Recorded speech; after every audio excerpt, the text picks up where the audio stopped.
My name is Rachel Morgan. I'm 33 years old, and I married a man whose ex-girlfriend once called his last name lower class. She didn't whisper it in a moment of rage or say it like an accident. She said it like a label, like a stamp on a box she'd decided wasn't worth shipping. If you looked at our life now, you'd never guess it started with an insult like that. You'd see a small, slightly cluttered apartment, a rescue dog snoring on the couch, a row of mismatched mugs in the kitchen, and a man with a Polish last name on the mailbox that I took willingly, proudly.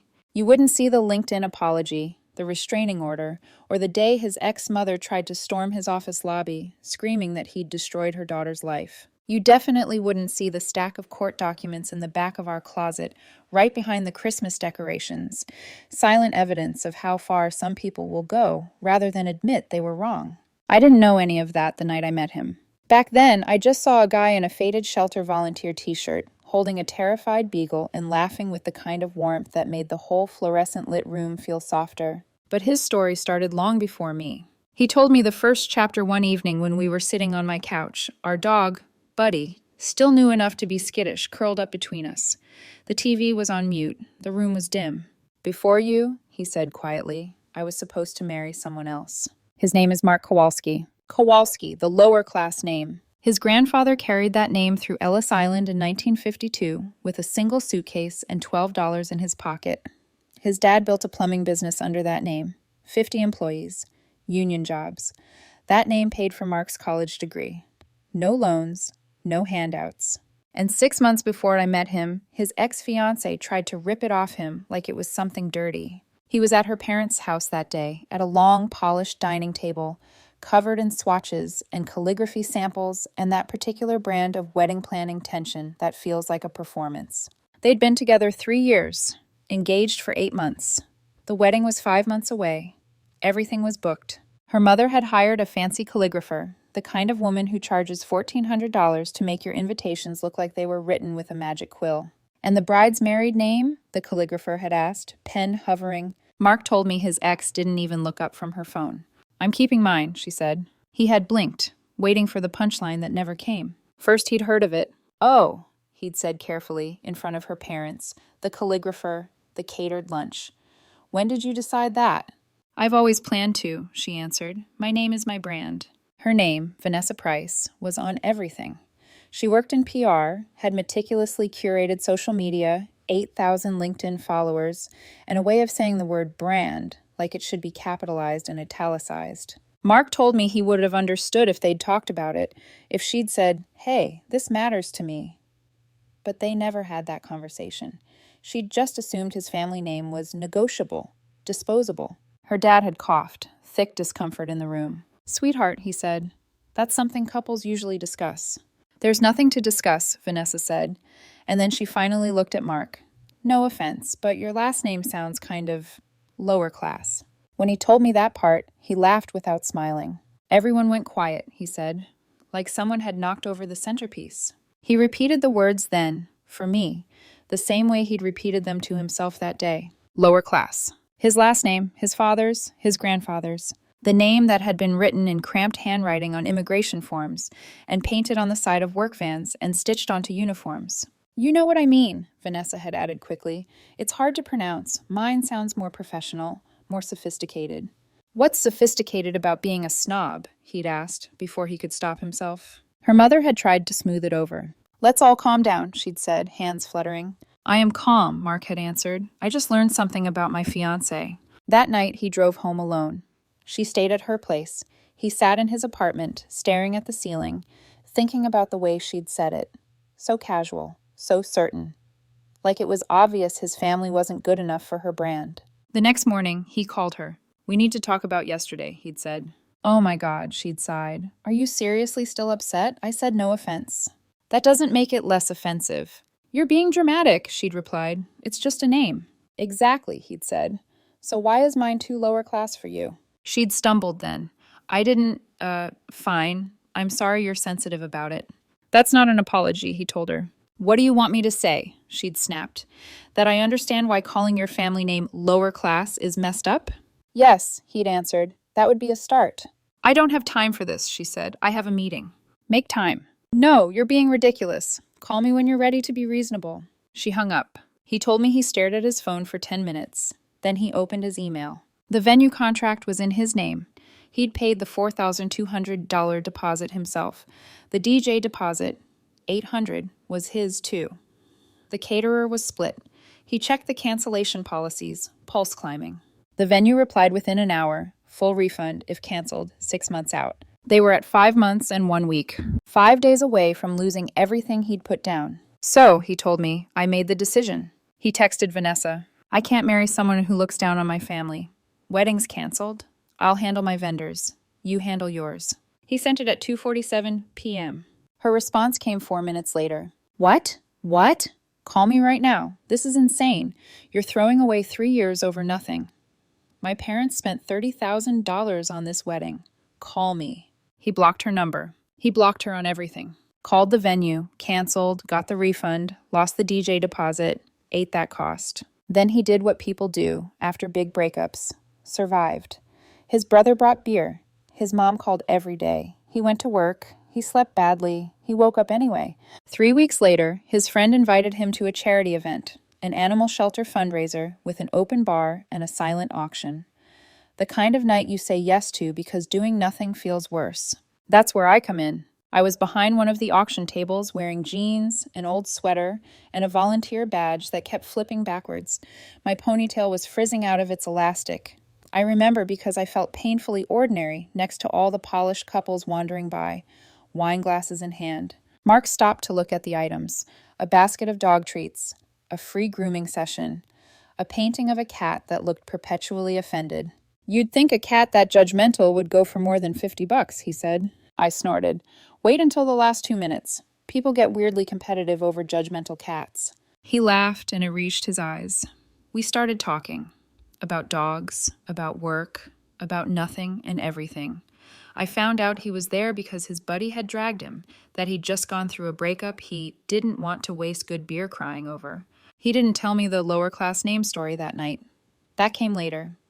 That first evening, all I knew was that he was funny, kind to every animal that came near him, and the kind of man who stayed late to stack chairs when the event ended. When he asked for my number, I gave it. 2 months later, I met his family. His mom greeted me with a plate of cookies. His dad shook my hand with calloused fingers and told me the Ellis Island story over dinner, pride softening his voice when he said their last name. Kowalski, his mom taught me. Not as scary as it looks written down, right? I said it back to them, slowly at first, then again with more confidence. Your name has real history, I told them truthfully. That's beautiful. Mark looked at me like I'd handed him something fragile and precious. 6 months from the breakup, he knew. He bought a ring. Not huge, not flashy, just right. $2,800, carefully chosen. He took me back to the shelter where we'd met during a volunteer shift. I was holding a beagle puppy whose ears were too big for his head when Mark dropped to one knee. Rachel, he said, voice shaking, just enough that I knew it was real. Would you marry me and take this supposedly lower-class name with me? I laughed and cried at the same time. Yes, I said, I'd be honored to take it. We set a date. 4 months out. Small wedding, 50 people, nothing extravagant. We sent save the dates. 3 weeks later, our names printed together with his last name that I couldn't stop tracing with my finger. 2 days after the cards went out, Mark's phone rang with a number he recognized but hadn't seen in months. He let it go to voicemail. Then he listened. It was Vanessa's mother. Is this true? She demanded. You're getting married to someone else in 4 months? He pressed speaker so I could hear. We sat on the edge of our bed, the dog snoring between us, while the past tried to claw its way back into our future. Yes, he said calmly when he called her back. I am. How dare you after what you did to my daughter, she snapped. He looked at me, and I saw the first shadow of what was coming settle over his face. That phone call was the moment I realized his ex wasn't done with him, or with us. When Mark put the call on speaker, I could hear the outrage before the words really landed. Is this true? Vanessa's mother demanded. You're getting married? Yes, in 4 months. To someone else? Mark's jaw flexed. He sat on the edge of our bed, one hand on Buddy's back, grounding himself. Yes, he said, in 4 months. To someone else. That's generally how weddings work. How dare you after what you did to my daughter, she snapped. What I did, he repeated slowly, is break up with her. People break up. She's been devastated, her mother insisted. She's been waiting for you to come to your senses for 6 months. I felt my stomach twist. 6 months. He and I had met 3 weeks after he ended it. We'd taken things slow, carefully. He'd been honest with me about the timeline, but the way her mother said waiting, like those months belonged to Vanessa by default, made me feel like I was sitting in someone else's reserved seat. She called my family name lower class, Mark said. That's on her. She was stressed, her mother shot back. The wedding, her job, everything. Stressed enough to insult my heritage, he said coolly. Still broken up. She loves you, Vanessa's mother pleaded. She's been waiting for you to come to your senses while you run off and propose to some girl from a shelter fundraiser. I met Mark's eyes. He winced. She's been waiting for you for 6 months, her mother repeated, voice breaking. While I met someone, dated her, and got engaged, Mark replied. That's not waiting. That's denial.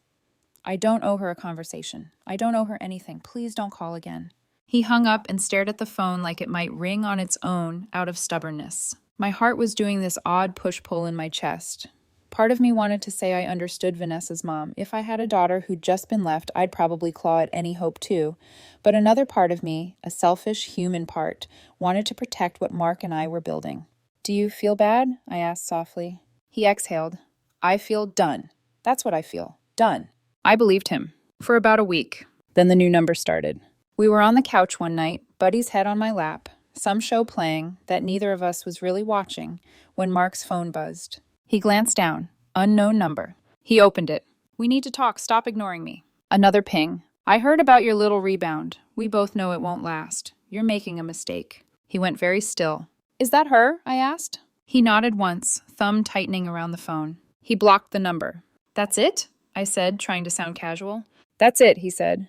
It wasn't. 2 days later, another unknown number. I drove past your place today. Saw you with her. Really?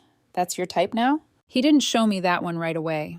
I only saw it because he sent a screenshot to his friend who worked as a cop. Him. That's concerning. Mark. Keep records. Him. On it. When Mark told me about the screenshot, my skin prickled. She drove by our house, I said. Like, just to watch us? She doesn't know your car, he tried to reassure me. She just saw us outside. It's fine. But it didn't feel fine. 2 weeks before the wedding, his mom called. Your ex is in our driveway, she blurted the second he answered. I could hear the panic even from across the room. What? Mark sat up straight. She wants to talk about your mistake, his mom said. We told her to leave. She won't. Call the police, Mark said immediately. If she doesn't leave, call them. Already did, his mom said. They're on their way. Later, we saw the report. The officer's notes were bland, clinical. Subject refused to leave after being asked multiple times. Trespassing, documented, warned. To me, though, it sounded like something heavier. Boundary drawn, boundary tested, boundary ignored. All of it goes in the file, Mark's cop friend said when he came over that weekend. Texts, screenshots, reports. If this keeps up, you need to consider a restraining order. That was the first time anyone used that phrase about this situation. Restraining order. It didn't fit in my head at first. Restraining orders were for strangers, stalkers, violent exes, not for someone's heartbroken PR girl who couldn't let go of a 3-year relationship and a carefully curated wedding hashtag. The next weekend, Mark and I went to our venue, a community center with a surprisingly beautiful garden out back, to finalize details with the coordinator. It was sunny, a little windy, the kind of day that made me hopeful our wedding photos would actually look like the Pinterest board. We were walking from the parking lot toward the entrance when I noticed a car idling off to the side. The driver's seat was occupied. Mark, I murmured. Is that? He followed my gaze, his hand tightened around mine. That's her, he said quietly. From where we stood, I could see Vanessa's profile through the glass. She was just sitting there, watching us. What do we do? I whispered, suddenly aware of how exposed my back felt. We go inside, he said. We have a meeting. If she's still there when we're done, I call the cops. So we did. We reviewed floor plans and table numbers and timeline details, all while my mind hummed like a live wire. When we came out, the car was gone. Maybe she got bored, the coordinator said when we mentioned it. I didn't add what I was thinking. People like that don't get bored. They get creative. Monday, the venue coordinator called. I need to tell you something, she said delicately. Someone called pretending to be your fiancé. She said the wedding was off and asked about getting the deposit back. My stomach dropped. What did you do? I asked. I asked for verification, she said. An email from the address we have on file, photo ID when they came in. She hung up. It felt off. I assumed it was a prank, but now. It wasn't a prank, Mark said. His voice was flat. It was my ex. I thought so, the coordinator replied. I made a note on your file. Only you two, with ID, can make changes. Thank you, I said, meaning it with my whole chest. An hour later, the caterer called. We just wanted to confirm, the woman on the phone chirped. We got a message that you wanted to cancel. That would be my ex, Mark cut in. The wedding is not canceled. Please note, only calls from me or Rachel count. Same story with the DJ and the photographer. By the fourth call, my hands were shaking with a mix of fury and fear. She's trying to destroy this, I said. All of it. Not just the relationship, the wedding itself. That night, Mark sat at the kitchen table, piles of printouts and screenshots spread out like a very ugly collage. I made tea. We didn't drink. His cop friend came over again. He flipped through the stack, his face hardening. Okay, he said finally. This isn't just messy. It's harassment. Texts from new numbers, driving by your place, showing up at your parents' house, trying to cancel your vendors. That's a pattern. You need to file for a restraining order. I looked at Mark. I don't want to blow it up, he said quietly. I just want her to stop. This isn't blowing it up, his friend replied.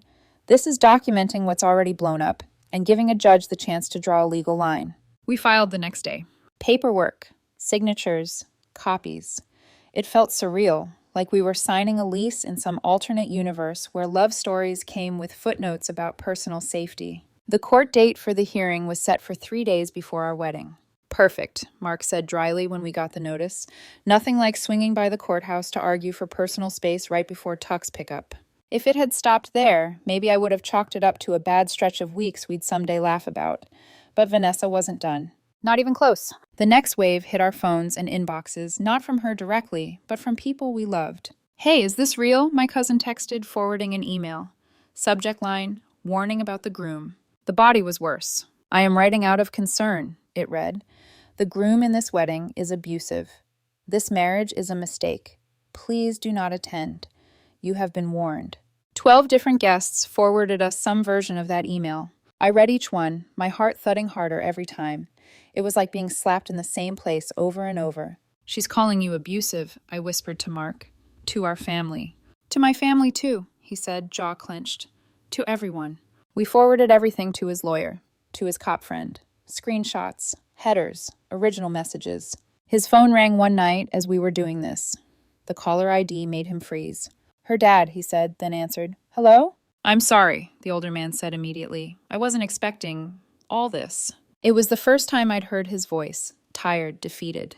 My wife has been encouraging it, he admitted. I've tried to stop it. I just wanted you to know not everyone thinks you're the villain. Thank you, Mark said quietly. That means a lot. Be careful this week, Vanessa's father added. My daughter's talking about fixing everything before it's too late. I don't know what that means, but watch yourself. After he hung up, the air in our apartment felt heavier. Fixing everything, I repeated. That sounds ominous. That sounds like something my therapist would call escalating, Mark replied. 2 days later, we hired security. 2 off-duty cops, $400 total for the wedding day. Worth it, the coordinator assured us. Mark agreed. I nodded, even though part of me hated that our wedding budget now included a line item for potentially unhinged ex. On our calendar, the week of the wedding looked like this. Monday, final head count to caterer. Tuesday, restraining order hearing. Thursday, rehearsal. Saturday, wedding. On the morning of the hearing, I stood in front of the mirror in a plain dress, smoothing imaginary wrinkles, my stomach twisting itself into careful knots. This is just a formality, Mark said, sliding an arm around my waist from behind. We show the judge the evidence. He draws the line. Then we get married. I nodded, watching our reflection, his face tense but steady, mine pale but resolved. In my mind, though, I could already hear the echo of the courtroom, the judge's gavel, Vanessa's voice, her mother's glare. We grabbed the thick folder of documents, the texts, the emails, the reports, and walked out the door toward a courthouse where we were about to ask a stranger in a robe to keep someone away from our life. We arrived at the courthouse with the folder clutched between us like it contained something alive, something that might crawl out if we loosened our grip even a little. Mark held the door open for me. It's going to be okay, he murmured. I nodded, though my pulse was fluttering like a trapped bird. Courtroom 3B was half full, mostly lawyers in suits, a few couples whispering urgently. A man in work boots looking exhausted. We found seats in the middle row. Our security folder sat on Mark's lap, thick with weeks of evidence. Then the door at the back opened. Vanessa walked in. Her mother was glued to her side, spine stiff, face tight. They were both dressed like they were attending a job interview they intended to dominate. I felt Mark's hand slide into mine, the gesture subtle but steady. "Just breathe," he whispered. Vanessa didn't look at us, not directly, but she knew exactly where we were sitting. Her eyes flicked over and landed on me for a brief, brittle moment. There was something jagged in her gaze. Not sadness, not heartbreak. Determination. The clerk called cases one by one. Names echoed off the wooden walls. Finally, Kowalski's price. My stomach tightened. Mark stood first, his movements calm, practiced. I followed. Vanessa and her mother rose in unison like a synchronized performance. We approached the front tables. Mark and I sat at one. Vanessa and her mother sat at the other. Her lawyer slid in beside her, crisp and perfumed. The judge looked up from the case file. He was older, gray hair, sharp eyes. "Mr. Kowalski," he said. "Miss Morgan." His gaze moved to Vanessa. "Ms. Price." We nodded when our names were spoken. The judge flipped through what must have been our thick packet. "All right," he murmured. "Let's start with the petitioner." Mark stood. "Your Honor," he said, voice steady. "I'm requesting a restraining order due to repeated harassment from my ex-fiancée, Ms. Price." The judge raised a hand. "I've reviewed the documents. Before we proceed, I'd like to hear from both parties." His gaze shifted to Vanessa. "Ms. Price, do you dispute the evidence submitted?" She stood, and her transformation was unbelievable. Her voice dropped into a trembling softness, the kind you'd expect from someone on the verge of tears, not someone who'd been trying to cancel our wedding behind our backs. "Your Honor," she said, "I was emotional. I wasn't thinking clearly. She sniffed. "I just wanted to save him from making a mistake." The judge blinked slowly. "That is not your decision to make," he said bluntly. She flinched. Mark's hand found my knee, grounding me. The judge held up one of the printed emails. "You contacted the petitioner's wedding vendors, pretending to be the bride, attempting to cancel services." "I was trying to protect him," she whispered. "You also showed up at his parents' home after being asked repeatedly to leave." "I needed to talk to them," she said. "You sent mass emails accusing him of being abusive," the judge continued, voice tightening, "with no evidence." Vanessa's lawyer stepped in. "Your Honor, my client was distraught after the breakup. She acted impulsively, but her intent was not malicious, simply emotional confusion." The judge cut him off. "Emotional confusion does not justify harassment." The courtroom went silent. Mark sat straighter, his breath easing just a little. The judge pulled out the trespassing report. Between the texts, the unsolicited visits, the vendor interference, and these emails, it is clear that Ms. Price has not respected Mr. Kowalski's boundaries. Vanessa's face crumpled, part pain, part outrage. "I just wanted closure," she said, her voice suddenly sharper. 23 voicemails, the judge said calmly. "That's not closure, that's obsession." Her mouth dropped open, but no sound came out. "I am granting the restraining order," he said, "effective immediately. Ms. Price, you are to remain 500 feet away from Mr. Kowalski and Ms. Morgan at all times. No direct or indirect contact. Violation will result in jail time." Her voice cracked. "You can't do this." "I just did," he said. "Next case." He dismissed us with a firm tap of his pen. Vanessa swayed on her feet like someone had pulled the floor a few inches away from her. Her mother wrapped an arm around her, glaring daggers at us the whole time. We walked out without a word. In the hallway, Vanessa's voice rose behind us, loud, panicked, shaking. "You can't just walk away from me." Her mother grabbed her shoulders. "Sweetheart, stop." Security approached. Vanessa's cries turned into shouts, then muffled sobs. Mark guided me toward the exit. "This is it," he said softly. "It's over." I wanted to believe him. I wanted to breathe in that hallway and exhale the fear. But somewhere deep down, something told me this wasn't the end. Not yet. Wedding day. Perfect weather. Sunny. Warm. Almost suspiciously so. The venue garden glowed in late afternoon light. Guests milled around, laughing, taking photos under the rose arch. We had security at every entrance. 2 off-duty officers in plain clothes, radios clipped discreetly to their belts. At 3:52 p.m., one radio crackled. "She's here," a voice said, parking lot. My stomach nodded so hard I felt dizzy. Mark squeezed my hands. "It's okay. They have eyes on her." At 3:58 p.m., another crackle. "She's approaching the west entrance. We're intercepting." I moved closer to the window. I could see her, Vanessa, arguing with security in the parking lot, gesturing frantically, her mother hovering behind her like an anxious shadow. They didn't budge. She tried to walk around them. They stepped in front of her again. Finally, she turned, storming back toward her car. "She's leaving," the officer radioed. My knees almost buckled with relief. At 4:30 p.m., the music started. The world shrank to the aisle, the flowers, my dress, Mark waiting for me with a look that made everything else blur. The ceremony was perfect, soft, intimate, real.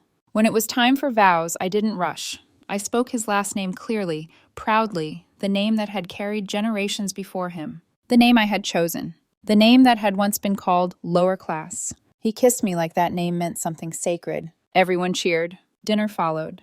Laughter. Clinking glasses. My aunt crying for no reason. Buddy wearing a tiny bow tie in the family photos. Then security approached again. "Sir," one officer said quietly to Mark. "She tried the back entrance. We stopped her. Do you want us to call the police?" Before Mark could reply, I stepped in. "No," I said. "She doesn't get to ruin this day. Let her leave." The officer nodded. "Understood. We'll escort her off the property." We watched from inside as they walked her toward her car. She glanced back once, eyes wild, hair disheveled, like she couldn't believe the world wasn't folding itself around her wishes. Then she drove off into the dusk. We danced. We laughed. We celebrated like people who had survived a storm and were finally standing on solid ground. When we left for our honeymoon the next morning, remote cabin, no cell service, it felt like pressing a reset button on our souls. We came back 1 week later to find 23 voicemails waiting, all from her. "You made the biggest mistake of your life. She'll leave you when she realizes who you really are. I'm the only one who truly knows you. You'll come back. They always do." Mark played the messages with a blank face. I watched him, not the phone. "Is this violating the order?" I asked. He nodded slowly. "Indirect contact counts." We looked at each other, both of us thinking the same thing. This wasn't over. Not yet. The night we listened to all 23 voicemails felt like watching a storm rebuild itself after we thought it had already burned out. Mark sat at the kitchen table, elbows on his knees, his phone lying face up like a venomous thing that had finally exhausted itself. I sat across from him, hugging a mug of cold tea I'd forgotten to drink. "She really did this while we were gone?" I murmured. He nodded. "All within 3 days, all from blocked numbers." I didn't know which part disturbed me more, the content of the messages or the sheer persistence. "I'm the only one who truly knows you. You'll come back. They always do." My skin crawled. "So, what now?" I asked. Before Mark could answer, his phone buzzed with a text from his friend who worked as a cop. "You're going to want to report those. Indirect contact equals violation." Mark looked at me. "We should," I said quietly. "This isn't just annoying anymore. It's dangerous." He exhaled slowly, long and tired. "Yeah." 2 hours later, we were at the police station. The officer on duty listened, took notes, copied the voicemails, and cross-referenced the restraining order. His expression shifted from neutral professionalism to visible irritation. "She violated the order," he said, multiple times. "What happens now?" I asked. "We'll issue a warrant." My breath caught. Even when I knew it was the right thing, hearing it put so plainly made my stomach twist. Mark nodded, jaw tight. "Do what you need to do." She was arrested 2 days later, posted bail the next morning. Her hearing was set for the week after. It should have bothered me more than it did. Maybe that makes me cold. Maybe it makes me human. But after everything, after she had stalked us, sabotaged us, attacked our wedding, smeared Mark, terrified his family, justice didn't feel cruel. It felt overdue. At the violation hearing, Vanessa looked different, still polished, still styled, but something about her face was tight, brittle. When the judge asked if she understood the restraining order, she looked at him like he was the unreasonable one. "I just wanted closure," she insisted. The judge held up a stack of transcripts. 23 voicemails is not closure, it's harassment. Vanessa's voice cracked. "I love him." "That does not entitle you to violate a legal order." He leaned forward. "You had one job. Stay away. You couldn't do it."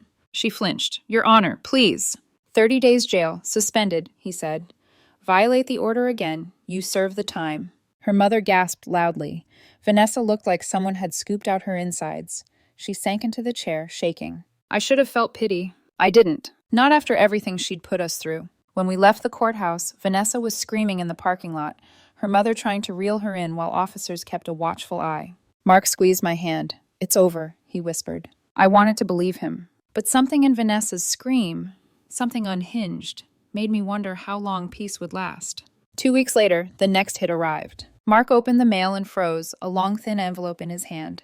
"Rachel," he said slowly, "you need to see this." Inside were small claims court papers. Vanessa was suing him for $40,000. "Emotional distress and financial damages from broken engagement," Mark read aloud, blank-faced. I felt my jaw drop. She's kidding, right? "Unfortunately, no." He tossed the papers on the table. "But she'll lose. Engagements aren't contracts." He called his lawyer, who confirmed the same thing. "She can file," the lawyer said, "but she won't win. Still, you need to show up." Mark and I sat on the couch after the call, Buddy's head in my lap, Mark's hand gripping mine. "I'm so sick of fighting her," he said softly. "I know," I whispered back, "but we'll win this too." He nodded, but his eyes were tired, bone-deep tired. Small claims court. Vanessa arrived with a binder thick enough to be a textbook. She looked determined, composed, focused, like she had one final narrative she needed to force into existence. Mark and I sat with his lawyer. The judge called the case. Vanessa launched into a speech about abandonment, betrayal, financial loss, trauma. Each sentence more dramatic than the last. Mark remained calm. When it was our turn, his lawyer stood. "Your Honor," she began, "there is no legal basis for emotional damages from a broken engagement. The petitioner ended the relationship respectfully, documented in these texts. He paid all his own vendor costs. The respondent's claims have no legal merit." The judge barely needed 10 minutes. "This case is dismissed." Vanessa looked like she'd been slapped. "But he abandoned me," she insisted. "That's not illegal," the judge said without sympathy. "Case dismissed." We stood to leave. Vanessa rose too, voice shaking. "We're not done," she shouted. "Mark, we're not done. We're meant to be." That's when something inside me snapped. I turned around. It was the first time I'd ever addressed her directly. "There is no we," I said, my voice calm and sharp as glass. "There never was. You wanted someone you could mold into your perfect image, but Mark wanted someone who saw him as he is." Her face crumpled. "You chose wrong," I finished. "He chose right." Mark touched my back gently, then guided me toward the exit. We didn't look back. That evening, we sat on the couch holding each other. No words, just breath, just relief, just the slow realization that maybe, finally, the worst was behind us. We were wrong. 2 months passed quietly. We painted the apartment, adopted a dog, organized our wedding photos, lived our lives. Mark eventually decided to sue Vanessa for defamation over the abusive smear emails, the vendor calls, the damage to his name. The court filings went through. Vanessa's lawyer reached out with a deal. If Mark dropped the suit, she'd cease all contact. "No," Mark's lawyer answered. "There's already a restraining order. That's not a bargaining chip." "What do you want?" Vanessa's lawyer asked. "A public apology," Mark's lawyer said, posted on her LinkedIn for 30 days, admitting she lied, and all legal fees paid. "She'll never agree to that," her lawyer said. 3 days later, "My client agrees." Mark looked stunned. "She actually said yes?" I shrugged. She cares about her career more than her pride. The apology went up that afternoon, pinned to the top of her profile. For 30 days. It was brutal. I need to address false statements I made about my ex-fiancé. I claimed he was abusive. This was untrue. I lied. He was never abusive in any way. Her colleagues saw it. Her clients saw it. The professional network she worshipped saw it. Her brand, the thing she protected so violently, collapsed. And for a while, it seemed like that was the final chapter. But I was wrong. People like Vanessa don't stop. They pause, and then they try a new angle. The apology stayed up for the full 30 days. Pinned. Visible. Undeniable. And the fallout was immediate. Mark's friend in PR told us Vanessa had lost 2 clients within a week, both citing concerns about professional judgment. Another put her contract on pause, which everyone knows is polite code for "we're finding someone else."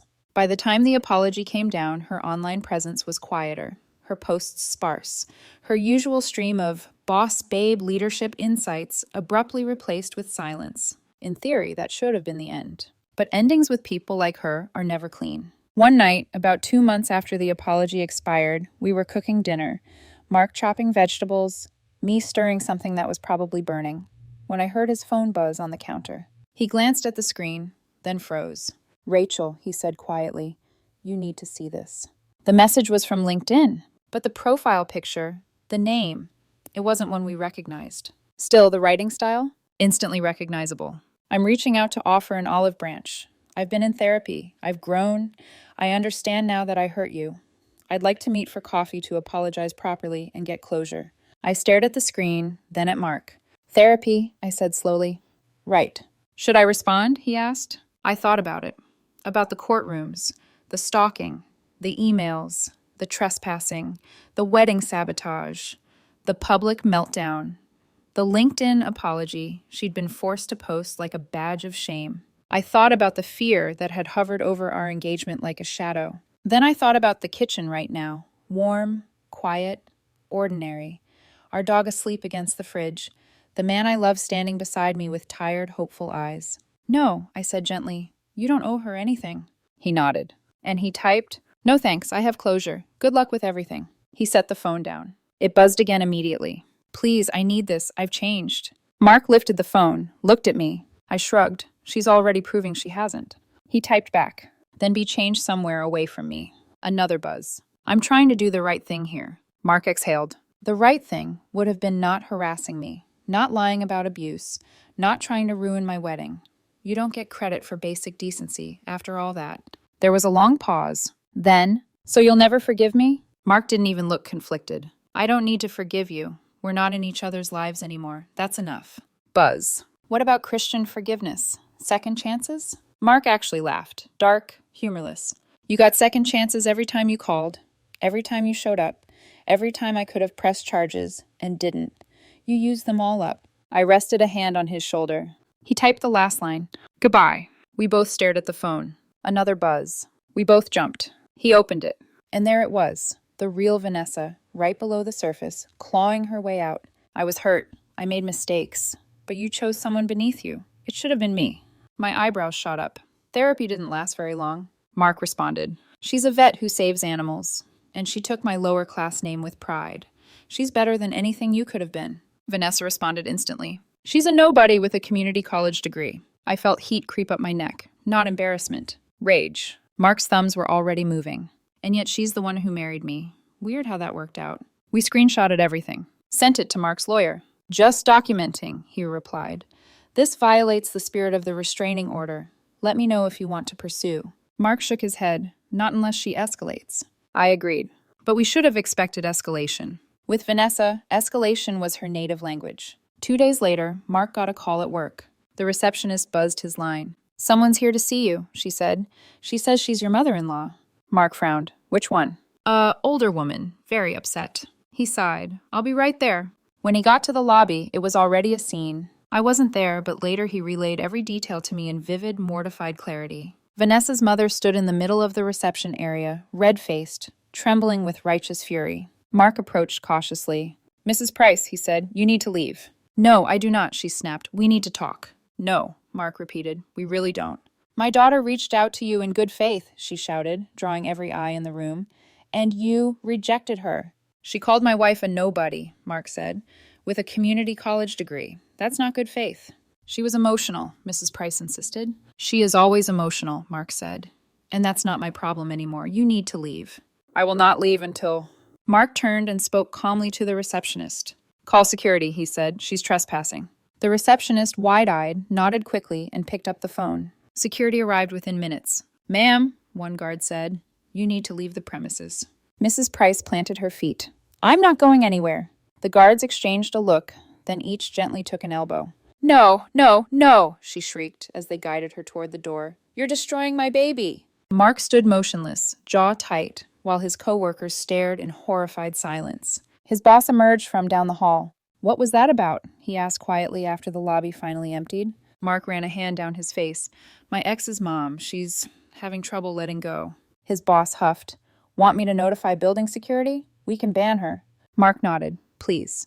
When he told me the story that night, I was in the kitchen, chopping vegetables. I set the knife down, leaned back against the counter, and stared at him. She showed up at your work, I whispered. Your actual workplace. He nodded and got escorted out. I shook my head, stunned. I knew this wasn't over, but I didn't think she'd escalate to that. He came up behind me, wrapping his arms around my waist. We're okay, he murmured into my neck. We're safe. I melted into him despite the knot in my chest. That night, after dinner, we curled up on the couch with Buddy sprawled between us, like a warm, snoring armrest. The TV flickered. Neither of us was really watching. People like that don't change, I said quietly. Mark nodded. No, they just get better at hiding it until they slip. We fell asleep that way, wrapped up in each other, a dog between us, safe, together, unbothered by the storm still trying to claw its way back into our lives. Because at some point, you stop fearing the thunder. You just build a stronger roof. In the weeks that followed, things finally quieted. No more messages, no more appearances, no more chaos. It was the longest stretch of peace we'd had since before the wedding. We dared to breathe again. One night, while making Christmas cards, I wrote our name, Kowalski, across the envelopes with a flourish that felt almost defiant. We mailed dozens, even to old acquaintances who knew both Mark and Vanessa once upon a time. A few days later, Mark got a text from a mutual friend. Your Christmas card is adorable. You two look really happy. Mark smiled, texted back. We are. Another message came through a moment later. For what it's worth, we always knew she was a snob. Glad you found someone better. Mark looked at me. I guess everyone else saw it, he said. They did, I replied. They just didn't say it while you were in it. He wrapped his arms around me from behind. Well, he murmured, I got out. I placed his hands over my stomach, felt the flutter I still wasn't used to. You did, I whispered. And now, you're going to be a dad. He froze. Then slowly looked down at me. Rachel, he breathed. Seriously? I nodded. He made a sound, half laugh, half gasp, and pulled me into him like he was afraid I'd disappear. We stood there in our tiny kitchen, next to an overworked dishwasher and a drooling dog, and I felt something warm and bright settle into my bones. The story wasn't about the storm. It was about the life we built after it. The quiet. The love. The future. The baby we'd name after the grandfather who carried that lower-class name through Ellis Island. Vanessa had tried to destroy that name, but we were about to pass it on to the next generation. Not out of spite. Out of pride.